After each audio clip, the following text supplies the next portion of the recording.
നമ്മളിപ്പോൾ കണ്ടുകൊണ്ടിരിക്കുന്നത് അയ്യൂര് വെങ്ങളം റീച്ചിലെ കാഴ്ചകളാണ്. കോഴിക്കോട് ജില്ലയിലെ ദേശീയപാതയുടെ നിർമ്മാണവുമായി ബന്ധപ്പെട്ട് കോഴിക്കോട് ബൈപ്പാസിൻ്റെ പണികൾ വളരെ വേഗത്തിൽ പണി കഴിഞ്ഞു തുറന്നു കൊടുത്തിട്ടുണ്ട്. കോഴിക്കോട് ജില്ലയിലെ രണ്ടാമത്തെ റീച്ച് ആയിട്ടുള്ള അയ്യൂര് വെങ്ങളം റീച്ചാണ്. മലബാർ മേഖലയിൽ തന്നെ ദേശീയപാതയുടെ പണി നടക്കുന്നതിൽ വെച്ച് ഏറ്റവും വേഗത കുറഞ്ഞ രീതിയിൽ പണി നടന്നിരുന്നത് തുടക്ക സമയത്ത്. പക്ഷേ ഇപ്പോൾ ഈ ഒരു റീച്ചിൽ പല സ്ഥലത്തും നല്ല മാറ്റങ്ങൾ ഉണ്ടായിട്ടുണ്ട്. ഒരുപാട് ദൂരത്തിൽ പണി കഴിഞ്ഞ പുതുതായി നിർമ്മിച്ച 6 വരിപ്പാതയിലൂടെയാണ് വാഹനങ്ങൾ കടന്നു പോകുന്നത് കേട്ടോ. ഒരുപാട് സ്ഥലത്ത് പണികൾ കഴിഞ്ഞിട്ടുണ്ട്, നല്ല നല്ല മാറ്റങ്ങൾ ഉണ്ടായിട്ടുണ്ട്. 2 മാസം മുമ്പ് നമ്മൾ ഈ ഭാഗത്തെ വീഡിയോ ചെയ്തതാണ്. ഭാഗികമായിട്ടാണ് പല സ്ഥലത്തും ഈ ഒരു ഹൈവേ തുറന്നു കൊടുത്തിട്ടുള്ളത്. അപ്പോൾ ഏതായാലും പുതിയൊരു വീഡിയോയിലേക്ക് എല്ലാവർക്കും ഒരിക്കൽ കൂടി സ്വാഗതം. ഈ ഒരു റീച്ചിലെ കൊയിലാണ്ടി ബൈപ്പാസ് വടകര ഭാഗത്തെ കാഴ്ചകളാണ് ഇന്ന് ഞാൻ നിങ്ങളിലേക്ക് എത്തിക്കുന്നത് കേട്ടോ. ഈ ഭാഗത്തെ പണികൾ പൂർണ്ണമായിട്ടും എന്ന് തീരുമെന്ന് ഈ ഒരു വീഡിയോ കണ്ടു കഴിയുമ്പോൾ നിങ്ങൾക്ക് മനസ്സിലാകും. നമ്മളിപ്പോൾ ഉള്ളത് കൊയിലാണ്ടി ബൈപ്പാസിലാണ്. കൊയിലാണ്ടി ബൈപ്പാസിലെ ഈ ഒരു ഭാഗം മാത്രമാണ് ഇനി റോഡുമായിട്ട് കണക്റ്റ് ആണുള്ളത്. ബാക്കിയുള്ള 2 സൈഡിലും 6 വരിയുടെ പണികൾ ആ കാണുന്ന കോലത്തിലായി മാറിയിട്ടുണ്ട്. ചില സ്ഥലത്തൊക്കെ റോഡ് മാർക്കിംഗ് കഴിഞ്ഞിട്ടുണ്ട്. കഴിഞ്ഞ പ്രാവശ്യം നമ്മൾ വന്നപ്പോൾ ഇതിലൂടെയായിരുന്നു വാഹനങ്ങൾ പോയിരുന്നത്. ഇപ്പോൾ ഇത് പൂർണ്ണമായിട്ടും ക്ലോസ് ചെയ്തിട്ടുണ്ട്. മഴക്കാലമാണ്, വളരെ അപകടം പിടിച്ചൊരു സ്ഥലമാണ്. മണ്ണെടുത്തിട്ടാണ് ഇവിടെ താഴ്ചയിൽ റോഡ് ഉണ്ടാക്കിയിട്ടുള്ളത്. നല്ല മണ്ണിടിച്ചിലുണ്ടാകുന്ന സ്ഥലമാണ് ഈ ഒരു സ്ഥലം കേട്ടോ. ഇതിൻ്റെ വലതുവശത്തുള്ള ഈ ഒരു ഭാഗത്ത് ഇവിടുത്തെ വീടുകളൊന്നും ഇപ്പോൾ കാണാനില്ല. അതൊക്കെ നാഷണൽ അതോറിറ്റി ഏറ്റെടുത്തു എന്ന് തോന്നുന്നു. അന്നേ ഒരു ഇതുണ്ടായിരുന്നു ഇവിടുത്തെ ഈ ഒരു ഭീഷണിയായിട്ടുള്ള. കാരണം ഇത് ഉറപ്പില്ലാത്ത മണ്ണാണ്, നമ്മളെ ചോടിമണ്ണ് ചേടിമണ്ണ് എന്നൊക്കെ പറഞ്ഞ പോലെ ലൂസായിട്ടുള്ള മണ്ണാണ്. മണ്ണിടിച്ചിൽ ആദ്യം ഈ ഒരു പണി ഇവിടെ തുടങ്ങിയ സമയത്തും നല്ല രീതിയിൽ മണ്ണിടിച്ചിൽ ഉണ്ടായിട്ടുണ്ട്. പിന്നെ ഇവിടെ സോയിൽ നെയിലിംഗ് ഒക്കെ ചെയ്ത സ്ഥലമായിരുന്നു. ഷോർട്ട് കട്ടിൻ്റെ പണികളൊക്കെ കഴിഞ്ഞ് അതും മണ്ണിടിഞ്ഞു. 3 വർഷം അടുപ്പിച്ച് ഇവിടെ മണ്ണിടിച്ചിൽ ഉണ്ടായിട്ടുണ്ട്. അപ്പോൾ ഈ പ്രാവശ്യം അവിടെ വീണിക്കണം ഈ സൈഡിൽ നിന്ന്. അപ്പോൾ ഇതിലൂടെ നിന്ന് വാഹനങ്ങൾ പോകാൻ പറ്റുന്ന അവസ്ഥയല്ല. അതുകൊണ്ട് ഇവിടെ ക്ലോസ് ചെയ്തിട്ടുണ്ട്. ഇപ്പോൾ കൊയിലാണ്ടി കൊല്ലം വഴിയാണ് വാഹനങ്ങൾ പോകുന്നത് കേട്ടോ. ഏറ്റവും നല്ല സുഖം ഉണ്ടായിരുന്നു. ചെങ്ങോട്ടുകാവുന്ന് ഇതിലൂടെ അങ്ങോട്ട് കയറിക്കാന്നുണ്ടെങ്കിൽ നന്ദി വരെ ഒരുപാട് ദൂരത്തിൽ ഈ കൊയിലാണ്ടി ബൈപ്പാസിൽ 11 കിലോമീറ്ററാണ് കൊയിലാണ്ടി ബൈപ്പാസിൻ്റെ നീളം. അതിൽ ഒരുപാട് ദൂരത്തിൽ പണി കഴിഞ്ഞിട്ടുണ്ട്. അങ്ങനെ നമ്മൾ നന്ദി ബസാറൊക്കെ കഴിഞ്ഞു വീണ്ടും ഹൈവേയിലോട്ട് കയറിയിട്ടുണ്ട്. ഇതിനിടയിലൊക്കെ ഒരുപാട് സ്ഥലത്ത് പണി കഴിഞ്ഞതാണ്. ഞാൻ തന്നെ ഒരുപാട് തവണ 10ൽ കൂടുതൽ തവണ ഈ ഭാഗത്തെ വീഡിയോ ചെയ്തതാണ്. കാണിച്ചാൽ തന്നെ വീണ്ടും കാണിക്കണ്ട എന്ന് കരുതിയിട്ടാണ് ഒരുപാട് ഭാഗങ്ങൾ സ്കിപ്പ് ചെയ്തിട്ടോ. എല്ലാം പണികൾ കഴിയണ ഒരു സമയത്ത് എല്ലാം ഒരൊറ്റ റീച്ചിൽ, മലപ്പുറം മറ്റുള്ള റീച്ചിലൊക്കെ ചെയ്യുന്ന പോലെ എല്ലാം ഒരൊറ്റ റീച്ചിൽ വീഡിയോകൾ മൊത്തം ഒന്നാക്കിക്കാണ്ട്, അതായത് ഒരു റീച്ചിലെ വീഡിയോ മൊത്തമായിട്ട് കാസർഗോഡും മറ്റേ മലപ്പുറത്തും തൃശ്ശൂരൊക്കെ ചെയ്ത പോലെ അങ്ങനെ ചെയ്യാം. ഒരുപാട് ദൂരത്തിൽ ഏതായാലും പണികൾ കഴിഞ്ഞിട്ടുണ്ട്. ഇതൊരു പുതിയൊരു അപ്ഡേറ്റ് ആണ്. നമ്മളിപ്പോൾ പോയിക്കൊണ്ടിരിക്കുന്നത് പയ്യോളി ഫ്ലൈ ഓവറിന് മുകളിലൂടെയാണ്. പയ്യോളി ഫ്ലൈ ഓവറിന് മുകളിലൂടെയാണ് ഇരുവശത്തേക്കുള്ള വാഹനങ്ങൾ പോകുന്നത്. പൂർണ്ണമായിട്ടും തുറന്നു കൊടുത്തിട്ടില്ല, ഭാഗികമായിട്ടാണ് തുറന്നു കൊടുത്തിട്ടുള്ളത്.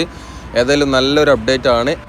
കോഴിക്കോട് ബൈപ്പാസിലൂടെയൊക്കെ നമ്മൾ സുഖമായിട്ട് ഇങ്ങനെ വന്ന് ഇപ്പോൾ ഈ കൊയിലാണ്ടി കൊല്ലം ഭാഗത്തെ ബ്ലോക്കിലൊക്കെ പെട്ട് ദേശീയപാതയുടെ നിർമ്മാണവുമായി ബന്ധപ്പെട്ടുണ്ടാകുന്ന ബ്ലോക്ക്, വടകര ടൗണിൽ ബ്ലോക്ക് ഉണ്ട്, പയ്യോളി. അതിൽ ഏറ്റവും കൂടുതൽ ബുദ്ധിമുട്ട് അനുഭവിക്കുന്നൊരു സ്ഥലമായിരുന്നു പയ്യോളി കേട്ടോ. അതായത് വടകരയിൽ നിന്ന് കോഴിക്കോട് ഭാഗത്തേക്ക് പോകുന്ന സൈഡിലുള്ള സർവീസ് റോഡ് തീരെ വീതിയില്ലാത്തൊരു സ്ഥലമാണ്. അപ്പോൾ അങ്ങനെയുള്ള ഒരു സ്ഥലത്താണ് ഇപ്പോൾ ഈ സൈഡിൽ കണ്ടെങ്കിൽ ഇവിടെയൊക്കെ റോഡ് മാർക്കിങ്ങിൻ്റെ പണികൾ കഴിഞ്ഞിട്ടുണ്ട്.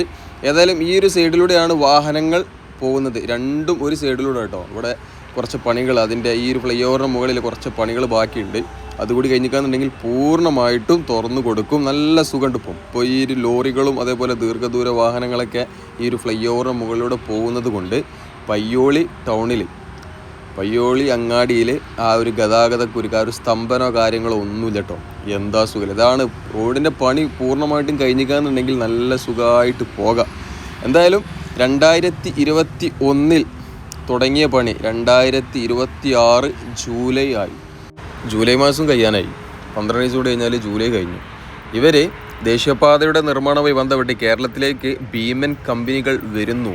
പല ന്യൂസിലും അതേപോലെ മാധ്യമങ്ങളൊക്കെ, അതായത് ന്യൂസ് പേപ്പറിലൊക്കെ വൻ ഹൈപ്പായിരുന്നു ഈ ഒരു കമ്പനിക്ക്. ഇവിടെ ആദ്യം പണി ഏറ്റെടുത്തിരുന്ന കമ്പനിക്ക് JCB ട്രെയിനിൽ വരുന്നു, ഹെവി മിഷനറീസ് വരുന്നു, അങ്ങനെ വലിയ വർത്താനം, വലിയ തലക്കെട്ടിലൊക്കെ ഇങ്ങനെ ഇവിടുത്തെ ആൾക്കാരൊക്കെ ഇങ്ങനെ വലിയ സംഭവമാക്കിയിരുന്നു ഈ ഒരു കമ്പനിയെ. പക്ഷേ ഇതിനേക്കാളേറെ ശേഷം വന്ന് ഇത്ര ഹൈപ്പൊന്നും കൊടുക്കാത്ത മലപ്പുറം ജില്ലയിലെ 2 റീച്ചിൻ്റെയും പണികൾ പെട്ടെന്ന് തീർന്നു. അതേപോലെ കോഴിക്കോട് ബൈപ്പാസിൽ കുറച്ചൊരു ബുദ്ധിമുട്ട് ആദ്യം തുടങ്ങിയെന്നുണ്ടെങ്കിൽ കുറച്ചൊരു ബുദ്ധിമുട്ടുണ്ടായിരുന്നു. കോഴിക്കോട് ബൈപ്പാസിലെ പണികൾ പെട്ടെന്ന് തീർന്നു. ട്രെയിനാണ് പോണ്. പയ്യോളി വരുമ്പോൾ പയ്യോളി ചിക്കൻ ഒന്ന് കഴിക്കാൻ കേട്ടോ. എണ്ണ കുറച്ച് കൂടുതലാണ്, പക്ഷെ നല്ല ടേസ്റ്റാണ്. പയ്യോളി ചിക്കനും നല്ല അടിച്ച പൊറാട്ടയും. സാലിന് 5 പൈസക്കില്ല, അതായത് പൊറാട്ടയ്ക്ക് വയ്ക്കണ സാലിന് കറി 5 പൈസക്കില്ല. പക്ഷേ ചിക്കൻ ആ ചിക്കൻ്റെ മേലത്തെ പൊടിയും കൂട്ടിക്കാണ്ട് ഒരു പിടി പിടിച്ചാൽ അടിപൊളിയാണ്. ഏതായാലും സുഹൃത്തുക്കളെ, പയ്യോളി ചിക്കനൊക്കെ കഴിച്ച് ഇതിലൂടെ ഇങ്ങനെ പോകുമ്പോൾ പയ്യോളിയിലുള്ള ആദ്യത്തെ ഗതാഗത കുരുക്കിനെ പറ്റിയിട്ട് നിങ്ങൾ ഓർക്കണം കേട്ടോ. വളരെ മോശം എന്ന് പറഞ്ഞാൽ വളരെ മോശമായിരുന്നു. അതേപോലെ പയ്യോളി ഭാഗത്തുള്ള സർവീസ് റോഡ് സ്ഥലം ഏറ്റെടുക്കുന്നത് പൂർണ്ണമായിട്ടും അങ്ങനെ കറക്റ്റ് 45 മീറ്റർ എടുക്കാത്തതുകൊണ്ടാണ് എന്താണെന്ന് അറിയില്ല. ഈ സൈഡല്ല വടകരന്ന് കോഴിക്കോട് പോകുന്ന സൈഡിൽ സർവീസ് റോഡ് തീരെ വീതിയില്ല. ഏതായാലും ഒരുപാട് ദൂരത്തിൽ റോഡ് മാർക്കിങ്ങും ലൈറ്റ് വെക്കുന്ന പണികളൊക്കെ കഴിഞ്ഞിട്ടുണ്ട്. പിന്നെ വേറൊരു കാര്യം കൂടി ഉണ്ട്, അന്ന് കരാർ ഏറ്റെടുത്തിരുന്ന കമ്പനിയെ കൂടാതെ 2 കമ്പനിക്ക് സബ്ബായി കൊടുത്തിട്ടുണ്ട്. അദാനി ഗ്രൂപ്പാണ് ഈ റീച്ചിലെ പണികൾ ഏറ്റെടുത്തിരുന്നത് കേട്ടോ. അവർ പിന്നെ വാഗഡ് കമ്പനിക്ക് സബ്ബായി കൊടുത്തതാണ്. അങ്ങനെ എടങ്ങേറെ കണ്ട് അലാക്കിൻ്റെ ഔലിങ്ങഞ്ഞി കുറച്ച് ആൾക്കാർ അവിടെ ഉണ്ടാവും, കുറച്ച് ആൾക്കാർ ഇവിടെ ഉണ്ടാവും എന്നല്ലാതെ ഒരു 2 കിലോമീറ്ററൊക്കെ സഞ്ചരിക്കും നമുക്ക് ആകെ 2 പണിക്കാരൊക്കെ കാണാൻ പറ്റുന്ന ഒരു റീച്ചായിരുന്നു. ഒരു JCB ഉണ്ടാവും, ചിലപ്പോൾ ഒരു 5 കിലോമീറ്ററൊക്കെ സഞ്ചരിച്ചാൽ ഒരു എക്സ്കവേറ്റർ ഉണ്ട് അവിടെ മണ്ണെടുത്താണ് ഇങ്ങനെ ഇതാക്കണം. കുറച്ചും കൂടി വയ്ക്കാമെന്നില്ല, കുറച്ച് പണിക്കാരനോട് കമ്പി കെട്ടണം. അങ്ങനത്തെ ഒരു റീച്ചായിരുന്നു. പക്ഷേ ഇപ്പോൾ കുറച്ച് മാറ്റങ്ങൾ ഉണ്ടായിട്ടുണ്ട്. 2024 കൂടിയിട്ട് ഈ ഒരു റീച്ചിൽ നല്ല മാറ്റങ്ങളാണ്. അതായത് മറ്റുള്ള റീച്ചിലൊക്കെ അപ്പോൾ ഒരു പണി കഴിഞ്ഞാൽ ഒരു PCODൻ്റെ പണിയൊക്കെ നോക്കൽ തുടങ്ങി. അപ്പോഴാണ് ഇവിടെ ഇങ്ങനെ ഉരുറ്റൽ തുടങ്ങിയത്. ഏതായാലും ഇപ്പം ഒരുപാട് ദൂരത്തിൽ നല്ല മാറ്റങ്ങളുണ്ട്. പണി നടന്ന സ്ഥലത്ത് നല്ല മാറ്റങ്ങൾ നമുക്ക് കാണാൻ പറ്റും. തീരെ പണി നടക്കാതിരുന്ന സ്ഥലം ഇപ്പോൾ വടകര ടൗണിൽ ഫ്ലൈ ഓവറിൻ്റെ പണി ഇങ്ങനെ നടന്നുകൊണ്ടിരിക്കുന്നുണ്ടായിരുന്നു. അതിന് ശേഷമാണ് കൂരാട് പാലത്തിൻ്റെ പണി തുടങ്ങിയത്. കൂരാട് പാലം പണി കഴിഞ്ഞു 11 മാസം കൊണ്ട്, അതായത് 11 മാസമല്ല 8 മാസം, 2 മാസം മണ്ണെടുക്കാനുള്ള സമയം. 8 മാസം കൊണ്ട് കൂരാട് 400 മീറ്റർ നീളമുള്ള പാലത്തിൻ്റെ പണി കഴിഞ്ഞു. അതിൻ്റെ മേലെ കൂടെ വണ്ടി പോലെ തുടങ്ങി. അപ്പോൾ അതാണ്, വിചാരിച്ചാൽ പെട്ടെന്ന് തീർക്കുക, വിചാരിച്ചാത്തവന് ഇങ്ങനെ മേപ്പിട്ട് നോക്കി നിൽക്കും ചെയ്യും. നമ്മളിപ്പോൾ ഇങ്ങനെ ഓയിൽ മിൽ ഇരിങ്ങൽ ഭാഗത്തേക്ക് ഇങ്ങനെ പോയിക്കൊണ്ടിരിക്കുകയാണ്. ഇവിടെയൊക്കെ റോഡിൻ്റെ പണി കഴിഞ്ഞു. പുതിയ ഹൈവേയിലൂടെയാണ് വാഹനങ്ങൾ പോകുന്നത്. ഇവിടെയൊക്കെ ഇനി ക്രാഷ് ബാരിയറിൻ്റെ കളർ ചെയ്യാനുണ്ട്. പിന്നെ ഇവിടെ ഈ ഒരു റീച്ചിൽ പൂർണ്ണമായിട്ട് വളവുള്ള സ്ഥലത്തൊക്കെ ആൻറ്റി ക്ലിയർ, അതായത് ആൻറ്റി റിഫ്ലക്ഷൻ ഉണ്ടല്ലോ, ആ ഒരു ആൻറ്റി ക്ലിയറും കാര്യങ്ങളൊക്കെ വെക്കുന്നുണ്ട്. വളവുള്ള സ്ഥലത്തൊക്കെ കൊയിലാണ്ടി ബൈപ്പാസിലൊക്കെ ഒരുപാട് സ്ഥലത്ത് ചെയ്തതാണ്. ഈ ഭാഗത്തെ വീഡിയോ ഉൾപ്പെടുത്താനുള്ള കാരണം കഴിഞ്ഞ പ്രാവശ്യം നമ്മൾ വന്നപ്പോൾ ഈ ഒരു ഭാഗം ഇതിൽ ഉൾപ്പെടുത്തിയിട്ടുണ്ടായിരുന്നില്ല. അയിനക്കാട് ഭാഗത്തൊക്കെ ഏകദേശം ഈ ഒരു ഹൈവേയുടെ പണികൾ കഴിഞ്ഞ് പുതിയ ഹൈവേയിലൂടെയാണ് വാഹനങ്ങൾ പോകുന്നത്. സർവീസ് റോഡിലൂടെ കുറച്ച് പോയാൽ മതി. സർവീസ് റോഡിലൂടെ നമ്മളിപ്പോൾ ഇതിലൂടെ എനിക്ക് തോന്നുന്നു ഈ ഒരു റീച്ചിൽ വടകര ഭാഗം മാത്രമാണ് ബുദ്ധിമുട്ടുള്ളത്. അവിടെയാണ് ഇപ്പോൾ കാര്യമായിട്ട് പണി നടക്കാനുള്ളൂ. വടകര ടൗണിലെ ബ്ലോക്ക് ഈ ഒരു വീഡിയോയിൽ നമുക്ക് കാണാൻ പറ്റും. ലാസ്റ്റ് വരെ കണ്ടാൽ നമുക്ക് മനസ്സിലാക്കാൻ പറ്റും. ഇവിടെ കുറച്ചും കൂടി പണിയുണ്ട്. ഇവിടെയൊക്കെ കുറച്ച് പാറുള്ള സ്ഥലമായിരുന്നു. അധികം ബുദ്ധിമുട്ടില്ലാത്തൊരു ഭാഗമായിരുന്നു ഇതൊക്കെ കേട്ടോ. ഇവിടെയൊക്കെ പിന്നെ എന്താണ് കാട്ടുന്നത് അറിയില്ല. ആദ്യം അവിടെ മണ്ണെടുത്ത് പാത നിർമ്മിച്ചു. പിന്നെ അവിടെ അലൈൻമെൻറ്റിൽ എന്തോ മാറ്റം വരുത്തിയിട്ട് ആ മണ്ണെടുത്ത സ്ഥലത്ത് മണ്ണ് കൊണ്ടുവന്ന് തട്ടിയിട്ട് പിന്നെ അവിടെ കുറച്ച് ഉയരം കൂട്ടിയിട്ട് പാത നിർമ്മിച്ചു. അങ്ങനെയൊക്കെ ഒരു ഓർമ്മയിലുണ്ട്. 2024 ആ ഒരു പണി അങ്ങനെ നടന്നു കേട്ടോ. ഇതാണ് ഇരിങ്ങൽ. ഇത് കഴിഞ്ഞിക്കാന്നുണ്ടെങ്കിൽ മൂരാട്. ഇരിങ്ങൽ അണ്ടർപാസിൻ്റെ മുകളിലൂടെ വാഹനങ്ങൾ ഓടാൻ തുടങ്ങിയിട്ട് ഇപ്പോൾ ഏകദേശം ഒരു 6 മാസത്തോളമായി. Iringal, Moorad, Vadakara fly over.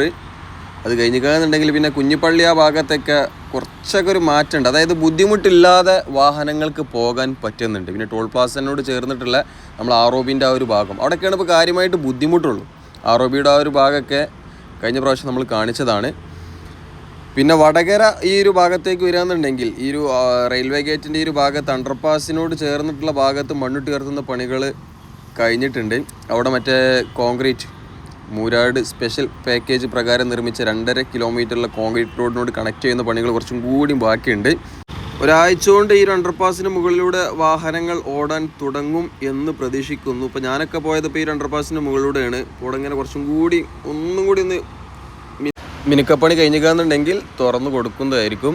ഇവിടെയൊക്കെ പിന്നെ കുറച്ചും കൂടി മാറ്റങ്ങൾ എന്താണെന്ന് വെച്ചാൽ സർവീസ് റോഡിലൂടെ പോയിരുന്നത് ഇപ്പോൾ ഇതിലൂടെ ഇങ്ങനെ പോകുന്നുണ്ട്. ബ്ലോക്ക് കിട്ടോ വടകര ടൗണിലേക്കുള്ള ഒരു ബ്ലോക്കാണ്.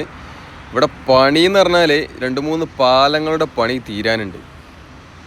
നല്ല മഴ പെയ്യുന്ന സമയത്ത് പണി നടത്തൽ കുറച്ച് ബുദ്ധിമുട്ടാണ്. ഇത് വൈകുന്നേര സമയം 5:30 മണിക്ക് എടുത്ത വീഡിയോ കേട്ടോ. അപ്പോൾ വൈകുന്നേര സമയം ആയതുകൊണ്ട് ഒന്നും കൂടി ഒന്ന് ട്രാഫിക് കൂടും.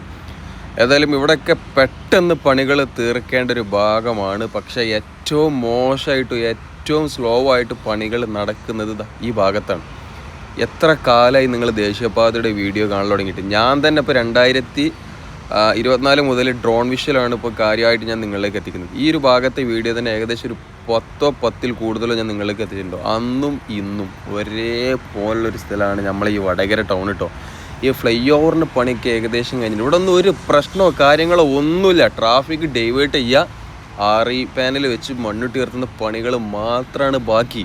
അല്ലാതെ കാര്യമായിട്ടൊരു പ്രശ്നമോ കാര്യങ്ങളോ ഒന്നുമില്ല. ഈ ഒരു ട്രാഫിക് ഡൈവേർട്ട് ചെയ്തിട്ടുണ്ട്. 2 സൈഡിലൂടെയും സർവീസ് റോഡിലൂടെ വാഹനങ്ങൾ കടത്തി വിടുക. നമ്മളിതിങ്ങനെ ഒരുപാട് സ്ഥലത്തെ പണികൾ കണ്ടു. നമുക്ക് നല്ല നല്ല മാറ്റങ്ങൾ ഇങ്ങനെ കാണുമ്പോൾ നമുക്ക് തന്നെ ഒരു അതിശയമാണ്. പെട്ടെന്ന് പണികൾ തീരുന്നുണ്ട്. കാണുന്ന ആൾക്കാർക്കും നമുക്കൊരു റാഹത്താണ് ഇങ്ങനെ കാണുമ്പോൾ. ഇവിടെ ഈ ഒരു സ്ഥലത്ത് വരുമ്പോഴാണ് നമുക്ക് ആകെ ചടക്കൽ. എന്തായാലും 2026 പകുതിയായില്ലേ, 2027 അവസാനത്തോട് കൂടിയിട്ട് മാത്രം ഈ ഒരു വടകര ഭാഗത്തെ പണികൾ പൂർണ്ണമായിട്ടും കഴിഞ്ഞ് തുറന്നു കൊടുക്കും എന്ന് പ്രതീക്ഷിച്ചാൽ മതി കേട്ടോ. കൊയിലാണ്ടി ആയിക്കോട്ടെ, കൊയിലാണ്ടിയിൽ ഇനി RE വാളിൻ്റെ പണികൾ, അതായത് റീറ്റൈനിങ് വാൾ നല്ല കോൺക്രീറ്റ് വാളാണ്, സോയിൽ നെയിലിംഗ് പരിപാടികളൊന്നുമല്ല. ആ ഒരു RE വാളിൻ്റെ പണികൾ ബാക്കിയുണ്ട്. അതേപോലെ ഇത് നോക്കിയാണെങ്കിൽ ഫ്ലൈ ഓവറിൻ്റെ പണി കഴിഞ്ഞിട്ടുണ്ട്. ഫ്ലൈ ഓവർ ആ ഒരു കാര്യങ്ങളൊക്കെ അവിടെ സെറ്റാണ്. ബാക്കി ഈ സ്ഥലത്തൊക്കെ RE പാനൽ വെച്ച് മണ്ണിട്ട് ഉയർത്തണം. ഈ ഒരു RE പാനൽ വെച്ച് മണ്ണിട്ട് ഉയർത്തൽ അത്ര വലിയ പണിയൊന്നുമല്ല, 3 മാസം കൊണ്ട് തീർക്കാൻ വിചാരിക്കുന്ന കമ്പനികൾക്ക്. പക്ഷേ ഈ ഒരു കമ്പനി അല്ലെങ്കിൽ ഈ ഒരു റീച്ചിൽ അത്ര വിചാരിക്കുന്ന ഒരു പരിപാടി ഇവിടെ നടക്കണില്ല. ഇനി വേറെ ആൾക്കാർക്ക് സബ് കൊടുത്തുകൊണ്ട് എന്താണ് അവസ്ഥ എന്നറിയില്ല. ഏതായാലും വടകര വരെ ഇതാണ് സുഹൃത്തുക്കളെ ഇപ്പോഴത്തെ അവസ്ഥ.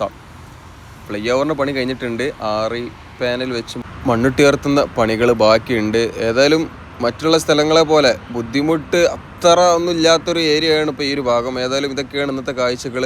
അപ്പോൾ ഇല്ലാത്ത മാറ്റങ്ങളൊന്നും നമുക്ക് ഇങ്ങോട്ട് പറയാനില്ല. അപ്പോൾ ഏതായാലും സുഹൃത്തുക്കളെ, ഇതായിരുന്നു ഇന്നത്തെ വിശേഷങ്ങൾ. മറ്റൊരു വീഡിയോയുമായിട്ട് മറ്റൊരു നല്ലൊരു മാറ്റങ്ങളുള്ളതൊക്കെ ആയിട്ട് നമുക്ക് വീണ്ടും വരാം. അപ്പോൾ ഏതായാലും നിർത്താണ്. ഇഷ്ടപ്പെട്ടുക എന്നുണ്ടെങ്കിൽ ലൈക്ക് ചെയ്യാനും ഷെയർ ചെയ്ത് കൊടുക്കാനും മറക്കണ്ട. മറ്റൊരു വീഡിയോ ആയിട്ട് വീണ്ടും കാണാം. Thanks for watching.